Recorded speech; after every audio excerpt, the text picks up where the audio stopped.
Hello friends, कैसे हैं आप लोग। मेरा नाम है गौरव मिश्रा और स्वागत करता हूं मैं आपका अपने चैनल पे। इससे पहले कि हम आगे बढ़े, हम आपको बहुत बहुत बधाई देना चाहते हैं कि आपके सपोर्ट की वजह से हम लोग स्लोली एंड स्टेडीली काफी अच्छे से ग्रोथ कर रहे हैं अपने चैनल पे। उम्मीद करते हैं कि आपका सपोर्ट ऐसे ही बना रहे और आपका प्यार ऐसे ही मिलता रहे। बच्चों, आज के इस वीडियो में हम लोग बात करने वाले हैं क्लास 12th के 16th चैप्टर के, जिसका नाम है एनवायरमेंटल इशू। इस वीडियो में हम लोग समझेंगे पहले इंट्रोडक्शन एंड जो मेजर फोकस होगा इस चैप्टर में अभी के वीडियो में वो होगा एयर पोल्यूशन। एयर पोल्यूशन को हम लोग सब्सिक्वेंट स्टेजेस में समझेंगे, जिसमें सबसे पहले हम समझेंगे एयर पोल्यूशन क्या होता है। उसके बाद में हम लोग समझने की कोशिश करेंगे how can we control air pollution, and finally उसके अंदर एक नॉइज पोल्यूशन आएगा, उसकी बात होगी। लास्ट में और सबसे इंपॉर्टेंट टॉपिक देखा जाएगा जिसका नाम है the case study of Delhi. उम्मीद करते हैं वीडियो आप आखिर तक देखेंगे। चलिए स्टार्ट करते हैं अपना video.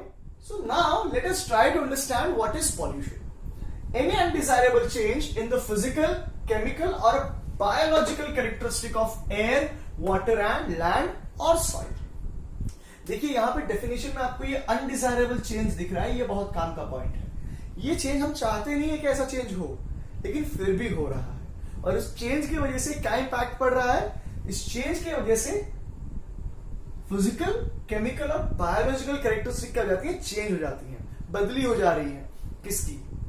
Air, water and soil. तो इनकी जो प्रॉपर्टी बदली हो रही है बेटा, ये air, water and land and soil, what are these? These are our, this is our environment. So any undesirable change in the environment can be referred to as pollution, right? And why is this pollution necessary for me to study? हमें क्यों पढ़ना है ये pollution भाई? क्योंकि हम भी तो यहीं पे रह रहे हैं ना, जमीन पे ही तो रह रहे हैं। हम हवा कंज्यूम कर रहे हैं, हम पानी कंज्यूम कर रहे हैं। तो अगर ये पानी ही खराब होगा, ये हवा ही खराब होगी जिसको हम कंज्यूम कर रहे हैं सांस या लिक्विड के तौर पर, अगर वही खराब होगी ना भाई और बहनों, तो what we will be finding कि we will be suffering from lot of diseases. So basically ये जो पोल्यूशन है, it is impacting our survival itself. ठीक है, तो इसीलिए हमें इनको पढ़ना भी है और धीरे धीरे कोशिश करनी है कि ये पोल्यूशन को कम किया जाए। अब देखो, कोरोना की वजह से आजकल बहुत न्यूज में आ रहा है कि भैया जलंधर से हिमालय पर्वत दिख रहा है। अब मुझे पता नहीं वो कितना हद तक सही है, but things are going that way. हवा की क्वालिटी इंप्रूव हो रही है। भाई कंपनियां बंद हो गई ना यार, कंपनियां बंद हो गई इसलिए सब हो रहा है बदलाव। तो ये बदलाव अच्छा है, ठीक है, पोल्यूशन कम हुआ वो अच्छी बात है। आगे बढ़ते हैं और समझते हैं ये पोल्यूशन जो था, व्हाट कॉज्ड पोल्यूशन, पोल्यूशन हुआ कैसे। उसके लिए हमारे पास कुछ चीजें थी जिनको हम बोलते हैं पॉल्यूटेंट। तो पॉल्यूटेंट क्या हो जाएंगे? The agents which are responsible for causing pollution. कोई भी ऐसी चीज जो पोल्यूशन कॉज करती हो उसे कहा जाएगा पॉल्यूटेंट। अब देखो, अब बोलोगे सर जैसे कंपनियां अभी बंद है वैसे कंपनियां हमेशा ही बंद कर दो। तो यार समस्या जो है ना वो क्या है, अगर कंपनी बंद कर देंगे पोल्यूशन घट जाएगा, खत्म हो जाएगा इनफैक्ट। बट वो जो कंपनियां हैं उससे कितने फायदे हो रहे हैं वो देखिए आप। एक तो गवर्नमेंट को जो है टैक्स के द्वारा इनकम हो रही है, दूसरा जो लोग हैं उनको एम्प्लॉयमेंट मिल रहा है उन कंपनियों के द्वारा, और तीसरा जो है उस कंपनी से बहुत सारी चीजें हमें जो नेसेसिटीज है वो मिल रही है। तो अगर मैं उसको बंद कर देता हूं तो बहुत सारी चीजों पर इंपैक्ट पड़ेगा। ठीक है, तो उस कंपनी को बंद नहीं कर सकते। जैसे एक अभी सीधा सीधा एग्जांपल आप देखिए, ऑटोमोबाइल्स है। We can not simply ask the company, I mean the manufacturers to stop producing the bikes. ठीक है, क्यों भाई, कारण क्या है? बंद नहीं करवा सकते कंपनी। हम लोग जो सिस्टम है उसको अपग्रेड कर सकते हैं। अब देखिए भी बाइक का था थोड़े दिनों पहले, बाइक में BS6 इंजन आने लग गए, इंजन अपग्रेड हुआ है, कंपनी नहीं बंद हो गई है। क्या कर रहे हैं हम लोग धीरे धीरे चीजों को इंप्रूव करने की कोशिश कर रहे हैं, समझे आप। तो उसी के लिए हमारी गवर्नमेंट ने इन सब चीजों को ध्यान में रख करके somewhere around in 1986 the government of India came up with this act called as environment protection act. इस एनवायरमेंट प्रोटेक्शन एक्ट का जो पर्पस था बहुत सिंपल था। क्या? To protect and improve the quality of the environment. हमारे environment को एक तो बचाना था, और जिस हद तक हमने एनवायरमेंट को नुकसान पहुंचा दिया था उस नुकसान को धीरे धीरे धीरे धीरे खत्म करके उसको पॉजिटिव साइड में लेकर के आना था। ठीक है, चलिए आगे बढ़ते हैं about air pollution. So as you can see, air pollution क्या होता है? Any unwanted change in the air, it is referred to as air pollution. हवा के अंदर कोई भी ऐसा बदलाव जो नहीं होना चाहिए था वो हो जाता है हमारा एयर पोल्यूशन। अब जो एयर पोल्यूशन होता है उसका इंपैक्ट क्या पड़ता है? मान लो हमारी हवा जो थी वो पोल्यूट हो गई, तो उससे हम पर क्या इंपैक्ट पड़ेगा, हम पर क्या प्रभाव पड़ेगा? सबसे पहला, it can cause injury to all the living organism. देखिए हवा जो है it is consumed by everything, हर वो चीज जो लिविंग है उसको हवा की कहीं ना कहीं तो दरकार है ही। तो हर वो व्यक्ति, हर वो ऑर्गेनिज्म जिसे हवा की जरूरत होगी, अगर हवा पोल्यूटेड है तो वो उस व्यक्ति को बहुत ज्यादा हार्म कर सकती है। ठीक है, तो injury can be cause to the using organism. Second, it reduces the growth and yield of the crop. अगर हमारी क्रॉप जो है वो ऐसी पोल्यूटेड एयर के कांटेक्ट में आती है तो उसका जो ग्रोथ था, उसकी यील्ड थी, घट जाएगी। उसके अलावा हम देखते हैं it can also lead to premature death of the plant, है ना। एक सर्टेन साइकिल होती है जो हमारा प्लांट फिनिश करता है, बट अगर हवा पोल्यूटेड रहेगी ना बॉयज एंड गर्ल्स, तो I would find that my plants would undergo a premature death, जहां पर मेरे को जो डिजायरेबल प्रोडक्ट चाहिए था क्रॉप में से, जो व्हीट हो सकता था, जो बाजरा हो सकता था, जो फ्रूट्स हो सकते थे या फ्लावर हो सकते थे, वो मिलने वाले नहीं है। Reason being very simple, that the air which was used by these plants is polluted, right? Apart from this air, since we breathe the air and the breathe goes to my lungs. तो ये जो हवा अंदर पहुंचाने का तंत्र होता है, सिस्टम होता है, that is my respiratory system. Now if at all I consume this polluted air, I would damage my respiratory system. Fine. So it would affect the respiratory system of the human and animals. अब समझो बात, कितना impact होगा, कितना harmful होगा ये air pollution. ठीक है, ये हमने देखा, उसका इंपैक्ट क्या होगा। अब किस हद तक होगा वो कुछ फैक्टर्स पे डिपेंड करता है। ये जो हार्मफुल इफेक्ट है एयर पोल्यूशन का, it depends on certain factors. सबसे पहला क्या है, तो the effect depends on first concentration of the pollutant. It is very obvious, जितना ज्यादा कॉन्सेंट्रेशन होगा पॉल्यूटेंट्स का, हवा उतनी पोल्यूटेड होगी, और जितनी ज्यादा हवा पोल्यूटेड होगी उतना ही ज्यादा वो हमारी बैंड बजाएगी, है ना। हंसने वाली बात नहीं है यार। दूसरा, it depends on duration of exposure, है ना। समझो यार, तुम जितने ज्यादा धूप में खड़े रहोगे उतना ज्यादा काले पड़ोगे। उसी तरीके से जितना ज्यादा समय आप इस पोल्यूटेड एयर के संपर्क में आएंगे उतना ही ज्यादा आपको इसका इफेक्ट देखने मिलेगा। और तीसरा, it depends on the organism itself. ठीक है, आप देखो ये कोरोना वाला जो है, हर कोई बीमार नहीं पड़ जा रहा है। ठीक है, कुछ लोग ठीक भी हो रहे हैं और काफी लोग मर भी रहे हैं। तो ये लोग जो है, ये जिनकी इम्यूनिटी बहुत स्ट्रांग है, वो लोग जी रहे हैं, वो लोग रिकवर हो रहे हैं। ठीक है, तो आप अपनी, अगर आप सलामत रहें, भगवान करे ऐसा ही हो, सब सलामत रहे, पूरा जो हमारी दुनिया है, सब इस जंग से जीते, और all of us live a very healthy and a longer life, and may God bless all of us. We must keep our immunity strong. So basically ये डिपेंड करेगा ऑर्गेनिज्म पर भी। कुछ ऐसे ऑर्गेनिजम्स हैं जो हवा के डायरेक्ट कांटेक्ट में है, कुछ ऐसे हैं जो हवा के कांटेक्ट में डायरेक्टली नहीं है, जैसे कि एक्वेटिक प्लांट, जो सबमर्ज्ड एक्वेटिक प्लांट्स है, वो सीधा हवा के कांटेक्ट में नहीं आते हैं बच्चों, तो उनके ऊपर उसका इंपैक्ट कम पड़ेगा। समझे आप? फाइन। अब हम समझते हैं क्या, हम जो हमारे जो एयर पोल्यूटेंट्स है ना, जो एयर पोल्यूटेंट्स है, एयर पोल्यूटेंट मतलब क्या, ऐसी चीजें जो हमें हमारी हवा को पोल्यूट करेगी, वो एयर पोल्यूटेंट हो गए। तो हम लोग एयर पोल्यूटेंट को दो भाग में बांट सकते हैं। पहला जो भाग है वो है गैसेस। अब इस गैस में बहुत सारे आते हैं, इस कैटेगरी में बहुत सारे गैसेस हैं। इसके अलावा यहां पर वेपर्स आते हैं वॉलेटाइल सब्सटेंसेस के, ऐसे सब्सटेंसेस जिनका बॉइलिंग पॉइंट लेस देन 200 होगा, वो और along with other gases can contribute to this category of pollutants.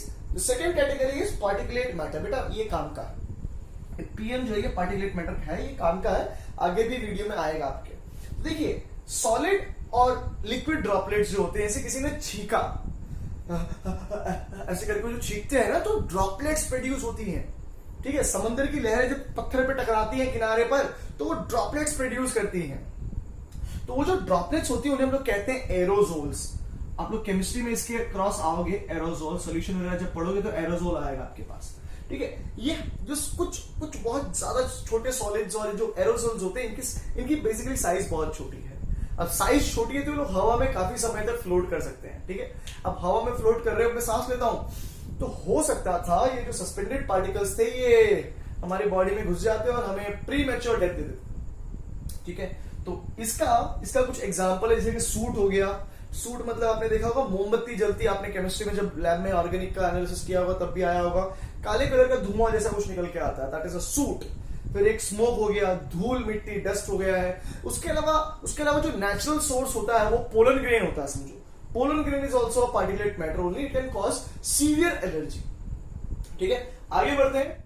Now see the smoke stack, मतलब धुआं जो निकला होगा थर्मल पावर प्लांट से या स्मेल्टर से, उसके साथ खास करके ज्यादा अच्छे से डील करना पड़ता है। रीजन क्या है? Because it contains particulate matter, gaseous pollutants, along with that कुछ हार्मलेस गैसेस भी होती हैं, जैसे कि नाइट्रोजन और ऑक्सीजन। अब हमारा पर्पस क्या है? हम तो क्या करते हैं, वो कंपनियां क्या करती हैं, सीधा सीधा इसको हवा में छोड़ देते हैं। But what we must do is we must separate these harmless gases, these gaseous pollutants and this particulate matter. इन्हें अच्छे से ट्रीट करना चाहिए और केवल तभी हवा में छोड़ा जाना चाहिए। तो अभी हम समझेंगे इन पार्टिकुलेट मैटर को कैसे ट्रीट कर सकते हैं हम लोग। इस हवा के अंदर जो पार्टिकुलेट मैटर था उसको कैसे ट्रैप कर सकते थे। तो इसके लिए हम लोग दो तरीके के सिस्टम का यूज करते हैं, दो अलग अलग डिवाइसेस का यूज करते हैं, जिसमें से पहला है electrostatic precipitator and second one is scrubber. ठीक है, जो इलेक्ट्रोस्टैटिक प्रेसिपिटेटर होता है बच्चों, it is known to separate approximately 99% of particulate matter. During the process the electrode wires are arranged and between the electrode wires there is thousands of voltage difference. This voltage difference produces corona that releases electrons. ठीक है, हमने ऐसा arrangement कर रखा है कि जो electrodes हैं, जो वायर हैं इलेक्ट्रोड्स के, उनके बीच में thousands of volts का पोटेंशियल डिफरेंस है, और इस पोटेंशियल डिफरेंस की वजह से हम क्या देखते हैं, प्रोड्यूस होता है कोरोना डिस्चार्ज, जिसमें से रिलीज होते हैं electrons. Now these electrons impart negative charge to the dust. कैसे? वो जो डस्ट पास होगा, अब यहां पे समझाएंगे हम आपको, जब डस्ट पास होगा ना तो इलेक्ट्रॉन्स उसके ऊपर अटैच हो जाएंगे और डस्ट को नेगेटिव चार्ज दे देंगे वो लोग। ठीक है, और जब इसके पास नेगेटिव चार्ज आएगा और इलेक्ट्रॉन्स जो थे, इलेक्ट्रॉन कवर्ड जो डस्ट था, जब वो आगे मूव करेगा, इलेक्ट्रॉन का चार्ज क्या है? नेगेटिव। अब इलेक्ट्रॉन जो था वो डस्ट के साथ जुड़ गया, तो उस डस्ट का चार्ज भी क्या हो गया? नेगेटिव। अब ये नेगेटिव चार्ज वाला डस्ट अगर कहीं से गुजरता हो जहां पर पॉजिटिव चार्ज प्लेट लगा देंगे हम, तो क्या होगा? ये dust would get attracted toward the positive charge plate. तो हमने क्या कर रखा है, we have collecting plates which are grounded and they would attract the charge particles, right. अब जब ये करना होगा प्रोसेस के इलेक्ट्रॉन्स को, जो डस्ट था उनको अट्रैक्ट करना हो, तो हमें जब ये हवा गुजारनी होगी तो उसकी स्पीड बहुत कम रखनी होगी, तो लो वेलोसिटी ऑफ एयर। तो now you have this device जहां पे क्या हो रहा है, गंदी एयर एंटर कर रही है, डर्टी एयर एंटर कर रही है। यहां पर आप देख पा रहे हैं क्या हो रहा है, इलेक्ट्रोड्स लगाए हुए हैं। जब इलेक्ट्रोड्स के बीच में हाई पोटेंशियल डिफरेंस जनरेट होगा बच्चों, और ये हवा जब यहां से गुजर रही होगी, तो क्या होगा, कोरोना डिस्चार्ज की वजह से जो इलेक्ट्रॉन निकले होंगे वो जुड़ जाएंगे हमारे डस्ट के साथ में। तो ये डिस्चार्ज वाला जो डस्ट था जिसके ऊपर इलेक्ट्रॉन लग चुके हैं, वो नेगेटिव चार्ज रिक्वायर कर लेगा, और जब ये यहां से मूव करेगा ना, ये कलेक्टिंग प्लेट्स है, इन्हें कलेक्टिंग प्लेट्स बोलते हैं।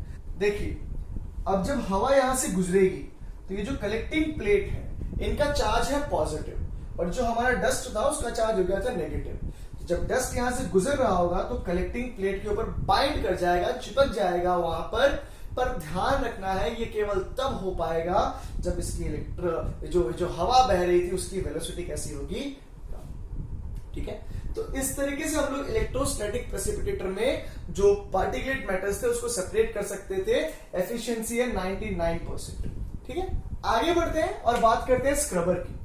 स्क्रबर जो है बच्चों, it is used exclusively for removal of sulphur dioxide process. इसके अरेंजमेंट में कैसा रहता है, जो एग्जॉस्ट होता है, एग्जॉस्ट मतलब गंदी हवा जिसके अंदर सल्फर डाइऑक्साइड रहेगा, उसको हम लोग ट्रीट करेंगे either through the spray of water और लाइम। तो ये जो है, ये डिवाइस है जहां पर हम लोग स्क्रबर देख पा रहे हैं। आप देखिए इस जगह से ये इनलेट है डर्टी एयर का, जब ये हवा ऊपर उठेगी ना तो यहां से हमने लगा रखा है स्प्रे ऑफ वाटर या लाइम का अरेंजमेंट। ठीक है, हवा उठेगी ऊपर और यहां से जो पानी था या लाइम था वो नीचे गिरेगा, तो हवा के अंदर जो पार्टिकुलेट मैटर थे और जो सल्फर डाइऑक्साइड थी वो जुड़ जाएगी या तो इस लाइम के साथ में और पानी के साथ में, और नीचे सेटल हो जाएंगे, और जो तुम्हारी गैस थी, जो हवा थी, वो ऊपर उठ जाएगी। ठीक है, अब पार्टिकुलेट मैटर को मुझे क्यों बहुत ज्यादा ध्यान देना था? एज पर सीपीसीबी नॉर्म, कोई भी ऐसा पार्टिकुलेट मैटर जिसकी साइज 2.5 माइक्रोमीटर या उससे कम होगी, वो बहुत ज्यादा लीथल हो सकता है, क्योंकि बाकी जिनकी साइज बड़ी रहती है वो तो क्या आराम से नीचे सेटल हो सकते थे, but these being very lighter and very smaller in size, they do not settle down very easily and henceforth they remain suspended for a very long period of time. तो ये जब इनहेल कर लिया जाता लोगों के द्वारा, तो इट कुड कॉज ब्रीदिंग और respiratory illness, also it could cause irritation and inflammation of the respiratory system. Apart from that it could cause lung problem and eventually lead to premature death. तो आप देखिए particulate matter जो है बड़ी समस्या वाली बात है. तो उसी के ट्रीटमेंट के लिए हमने ये दो इलाज देखे थे, इलेक्ट्रोस्टैटिक प्रेसिपिटेटर और स्क्रबर. आगे बढ़ते हैं. अगर सिटीज की बात करते हो बच्चों, तो apart from the industries which are present in the cities, the consistent increase in the number of the automobiles is also responsible for air pollution. ठीक है, तो अगर आप लोग को एयर पोल्यूशन कम करना है बाय द ऑटोमोबाइल्स, तो आप क्या कर सकते हैं. सबसे पहला, you must undertake proper maintenance of your vehicles. आपके पास कार हो, आपके पास बाइक हो, आपके पास ट्रक हो, आपके पास जो भी ऑटोमोबाइल है, मेक श्योर करें आप उसका प्रॉपर मेंटेनेंस रखें, रेगुलर तौर पे सर्विस वगैरह कराएं. ठीक है. दूसरा, we must use lead free petrol या फिर डीजल. आगे चल के पता चलेगा हमने लेड फ्री पेट्रोल या डीजल का ही यूज करना है. थर्ड पॉइंट है बहुत काम का, हम हमारी गाड़ियों में कैटालिटिक कन्वर्टर लगवा सकते हैं. आजकल ये प्री लगे हुए आते हैं, पहले से प्री इंस्टॉल रहते हैं. तो ये जो कैटालिटिक कन्वर्टर्स है, they take into use expensive metals like या तो प्लेटिनम और पैलेडियम है, या तो प्लेटिनम, उसका अल्टरनेटिव पैलेडियम एंड रोडियम तो होना ही चाहिए. ये दो मेटल्स के जोड़े में हम कैटलिस्ट के तौर पे यूज करेंगे, या तो प्लेटिनम और पैलेडियम एंड रोडियम, इन्हें यूज किया जाता है कैटलिस्ट के द्वारा. अब ये जो कैटलिस्ट के तौर पे यूज होते थे, ये लोग क्या करते हैं ना, जब हमारी गाड़ी का इंजन में फ्यूल बर्न होता है तो बहुत सारे हाइड्रोकार्बन्स होते हैं. बेसिकली जो पेट्रोल है हमारा, उसके अंदर काफी सारे हाइड्रोकार्बन्स हैं. Some of the hydrocarbons remain unburned. तो ये जो अनबर्न्ड हाइड्रोकार्बन होगा, उससे ये कैटलिस्ट क्या कर देंगे, कन्वर्ट कर देंगे कार्बन डाइऑक्साइड और वाटर में. अगर ये अनबर्न्ड जो हाइड्रोकार्बन हवा में जाता, तो it could cause lot of other problems. हम कार्बन डाइऑक्साइड को थोड़ा बहुत टैकल कर सकते हैं. ठीक है, तो हमने क्या करा, इस अनबर्न्ड हाइड्रोकार्बन को कन्वर्ट कर दिया कार्बन डाइऑक्साइड और वाटर में. इसके अलावा मैं देखता था जब हाइड्रोकार्बन बर्न होते थे, तो कई बार कार्बन मोनोऑक्साइड और नाइट्रिक ऑक्साइड बन जाया करता था. तो ये भी बहुत पोटेंट थ्रेट थे हमारे एनवायरमेंट के लिए. तो हमने इन कैटलिस्ट को यूज करके इन कार्बन मोनोऑक्साइड और नाइट्रिक ऑक्साइड को कन्वर्ट कर दिया कार्बन डाइऑक्साइड और नाइट्रोजन में. आप बोलोगे कार्बन डाइऑक्साइड भी तो पॉल्यूटेंट ही है. हाँ भाई, पॉल्यूटेंट है carbon dioxide, but we can deal with carbon dioxide. Carbon dioxide is less lethal as compare to carbon monoxide. ठीक है. अब अगर हम चाहते हैं कि हमारे जो कैटलिस्ट है वो लॉन्ग लिव रहे, उनकी लाइफ जो है वो लंबी रहे, तो I must use unleaded petrol and diesel, because the lead or lead in the petrol can inactivate these catalyst. समझे? lead क्यों नहीं यूज करना है हमें? lead या lead अगर हम यूज करेंगे बच्चों, तो ये जो कैटलिस्ट थे जो बने थे प्लेटिनम या पैलेडियम और रोडियम के, वो इनएक्टिवेट हो जाएंगे. और हमारा जो पर्पस था ना ये सब करने का, कार्बन डाइऑक्साइड बनाने का, अनबर्न्ड हाइड्रोकार्बन को कन्वर्ट करना कार्बन डाइऑक्साइड में, इधर कार्बन मोनोऑक्साइड और नाइट्रिक ऑक्साइड को कन्वर्ट करना कार्बन डाइऑक्साइड और नाइट्रोजन में, वो पर्पस मीट नहीं होता हमारा. तो टू मीट दैट पर्पस, और ये मेटल्स काफी एक्सपेंसिव होते हैं. ठीक है, तो to meet this purpose we use unleaded petrol. Fine. हमारी गवर्नमेंट ने एक एक्ट बनाया था जिसका नाम था air prevention and control of pollution act. Air prevention and control of pollution act, जो फोर्स में आया था, इफेक्ट में आया था, बनाया गया था 1981 में, बट उसके अंदर कुछ बदलाव किए 1987 में. और जब कॉन्स्टिट्यूशन के किसी एक्ट में बदलाव होता है, जब कोई एक्ट बनता है और उसके अंदर कोई चेंज आता है, तो उसको बोलते हैं अमेंडमेंट लाना. तो इस एक्ट के अंदर अमेंडमेंट लाया गया इन 1987. वो अमेंडमेंट क्या था? एयर पोल्यूशन के अंदर एक नया पोल्यूशन ऐड कर देना था, वो था नॉइस पोल्यूशन. नॉइस पोल्यूशन को ऐड कर दिया गया एयर पोल्यूशन के अंदर. और जो नॉइस पोल्यूशन था, समझो उसके कॉम्प्लिकेशंस क्या हो रहे हैं. हम लोग लगातार जिस लाइफस्टाइल में जी रहे हैं, it is fast paced world. We listen to voice, we listen to this noises. Noise और साउंड में एक बहुत बहुत बारीक सा फर्क है. हर वो साउंड जो आपको इरिटेशन देने लग जाए, वो बन जाती है एक नॉइस. ठीक है, हो सकता है कि अगर आप वीडियो को ज्यादा समय देखो तो ये भी आपके लिए अब साउंड न रह करके नॉइस बन जाए. ठीक है, जब हमें कोई आवाज इरिटेट करने लगती है तो it becomes a noise, and prolonged exposure to this noise can cause lot of side effect in us, in particularly sleeplessness, increased heart beat, और जो हमारे सांस लेने का तरीका होता है, पैटर्न होता है, वो चेंज हो जाता है।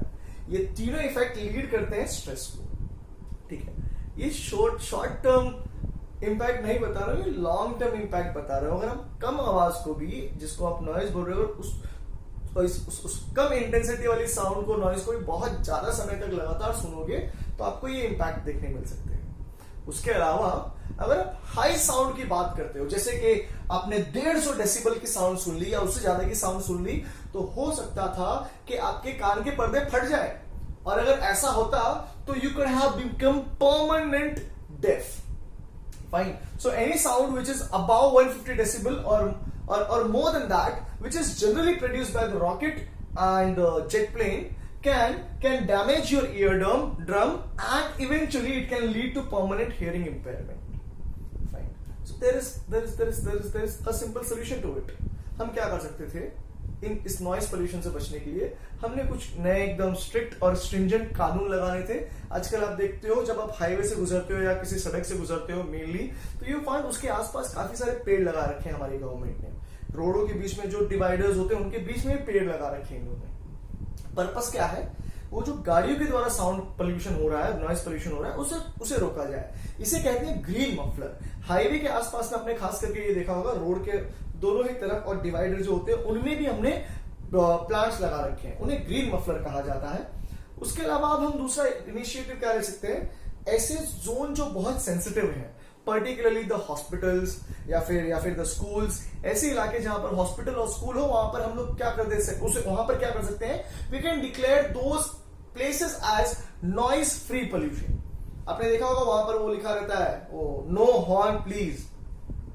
तो वहां पर हम क्या कर सकते हैं? ऐसे होर्डिंग्स लगा सकते हैं, उस एरिया को हम लोग स्क्रूटिनाइज कर सकते हैं कि भैया यहाँ पर आवाज नहीं करनी है, जो भी बंदा यहाँ पे आकर हॉर्न बजाएगा उसे हम लोग पेनल्टी लगा देंगे। आजकल तो बाजार में एक नया तरह का हॉर्न भी सुनता हूं मैं, वो कुत्ते भौंकने वाला, I mean it does some terrible sound, I mean noise basically. उसके अलावा हम क्या कर सकते हैं? जो नया एक ये थर्ड लॉ जो है, इसमें अभी आजकल गवर्नमेंट ऐसा करने लगी है, गवर्नमेंट तो क्या, पुलिस ऑफिशियल्स बेसिकली ऐसा करते हैं कि रात को 10 साढ़े 10 बजे के बाद में we don't get the permission to play those DJs. कई बार जो नवरात्रि वगैरह होते हैं या फिर जो लाउड स्पीकर, ऐसे फंक्शन जहां पे लाउड स्पीकर का यूज किया जाता है, उसको हम लोग टाइम बाउंड कर देते हैं, उसको लेट नाइट तक नहीं किया जाता है।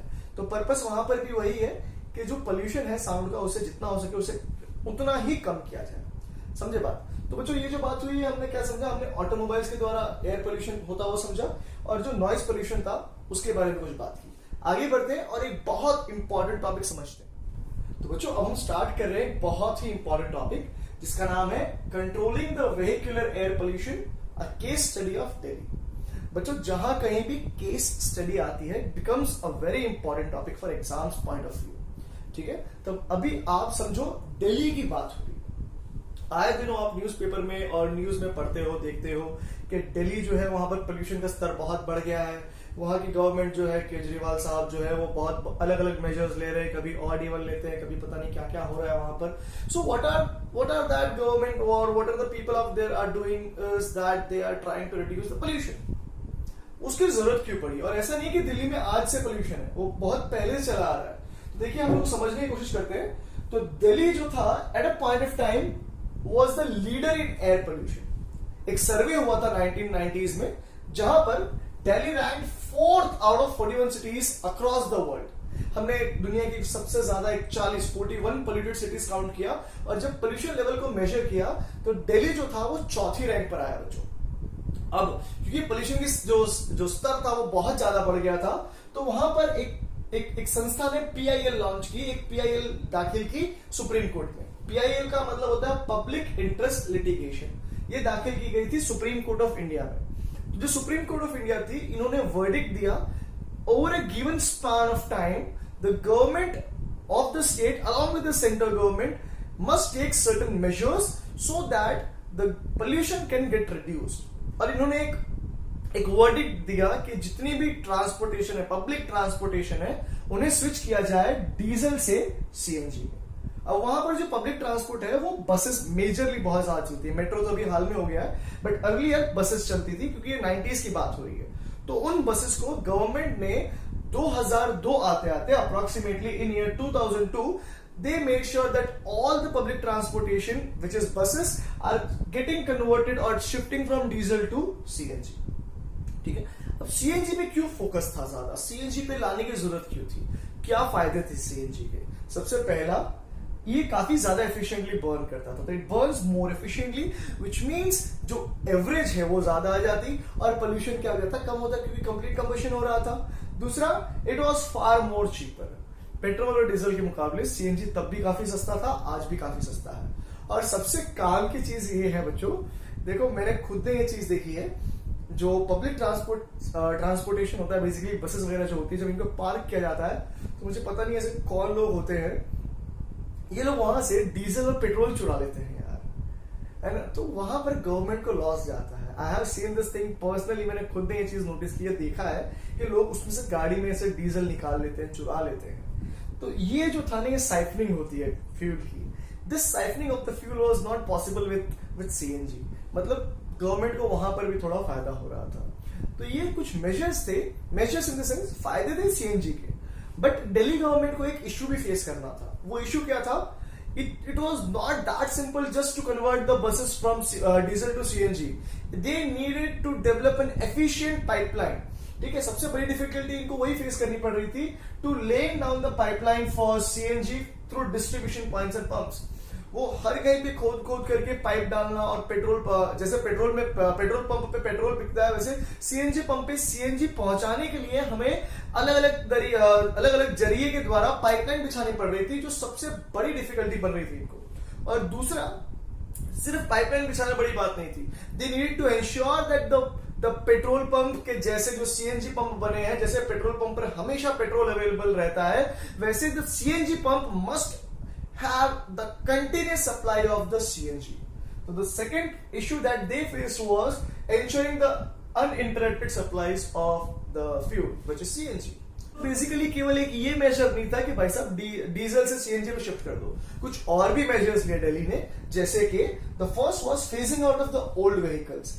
ऐसे व्हीकल्स जो एक्सक्यूज मी, जिसमें बहुत ज्यादा फ्यूल खपता था, ऐसे व्हीकल्स जो डीजल वगैरह पे चलते थे, उनको फेज आउट कर देगा, उनको मॉडिफाई कर देगा, उनको चेंज करके नई गाड़ियां लॉन्च करेगी।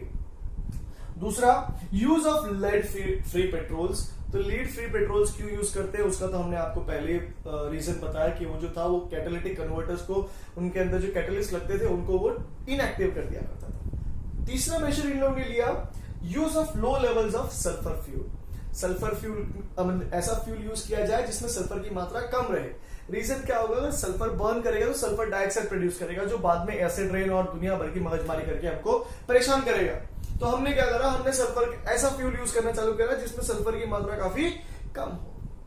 आगे हमने देखा यूज ऑफ कैटालिटिक कन्वर्टर भी चालू हो गया था, मतलब अब कार्बन डाइऑक्साइड और वाटर बना रहे थे, अनबर्न हाइड्रोकार्बन नहीं छोड़ा जा रहा था हवा में, कार्बन मोनोऑक्साइड नहीं छोड़ी जा रही थी हवा में डायरेक्टली, नाइट्रिक ऑक्साइड नहीं छोड़ी जा रही थी हवा में। समझ में आ रही है बात?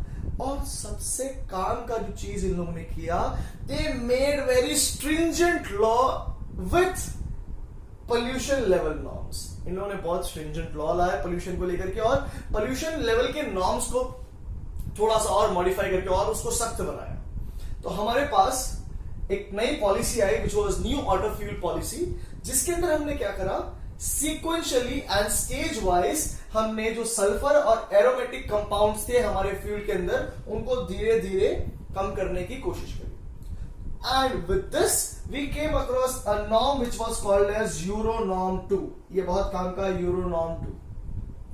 अब ये यूरो नॉर्म 2 जो था, इसके कुछ नॉर्म्स थे, उसके कुछ क्राइटेरिया थी, कुछ कंडीशंस थी। क्या कि जो पेट्रोल रहेगा उसके अंदर सल्फर की मात्रा होनी चाहिए 350 ppm, 350 पार्ट्स पर मिलियन, और डीजल के अंदर उसकी मात्रा होनी चाहिए थी 150 पार्ट्स पर मिलियन। उसी तरीके से जो एरोमेटिक कंपाउंड्स थे उनका परसेंट होना चाहिए था 42%। बट हमने क्या करा, उसके अंदर नए इंप्रूवमेंट्स लिए। तो now the level of petrol के अंदर सल्फर का 50 ppm नए नियमों के मुताबिक, वहीं जो एरोमेटिक कंपाउंड का परसेंट 42 हुआ करता था, उसको रिड्यूस करके कितना कर देना था बच्चों, 35%। तो ये कुछ नई पॉलिसीज हमारी गवर्नमेंट ने ली। फिर ये जो यूरो 2 नॉर्म्स है, इंडिया में उसे हम लोग मास एमिशन स्टैंडर्ड्स या फिर BS2 के नाम से जानते थे। और ये BS2 जो है, ये काफी समय पहले इसे हमने क्या कर दिया था, डिस्कार्ड कर दिया था। तो ये कुछ मेजर्स लिए दिल्ली की गवर्नमेंट ने और हमारी सेंट्रल गवर्नमेंट ने, सिर्फ इसलिए क्योंकि किसी एक महान व्यक्ति ने, किसी एक संस्था ने PIL दाखिल की थी सुप्रीम कोर्ट ने। और इसके इफेक्ट में आके हमने देखा from 1997 to 2005 there was a considerable decrease in the amount of pollution of Delhi. तो एक सिंगल व्यक्ति की PIL से इतना बड़ा चेंज आ गया। तो आप देखिए, चेंज लाने के लिए आपको बहुत बड़ा होने की जरूरत नहीं है, एक सिंगल व्यक्ति भी बहुत बड़ा चेंज ला सकता है। हो सकता है ये चेंज आप ला दो। इसी नोट पे मैं गौरव मिश्रा साइन ऑफ करता हूं। मिलते हैं अगले वीडियो में और बात करेंगे वाटर पोल्यूशन की। उम्मीद करते हैं वीडियो अच्छा लगा होगा। अगर ऐसा है तो लाइक जरूर कर दीजिए, शेयर करने में बिल्कुल भी कंजूसी मत करें, और कमेंट करके बच्चों जितना हो सके उतना मोटिवेशन बढ़ाएं हमारा। अगर आपको लगता है कि चैनल फ्यूचर में आपके लिए यूजफुल हो सकता है तो सब्सक्राइब करने की भी जहमत उठा लें। धन्यवाद, मिलते हैं अगले वीडियो।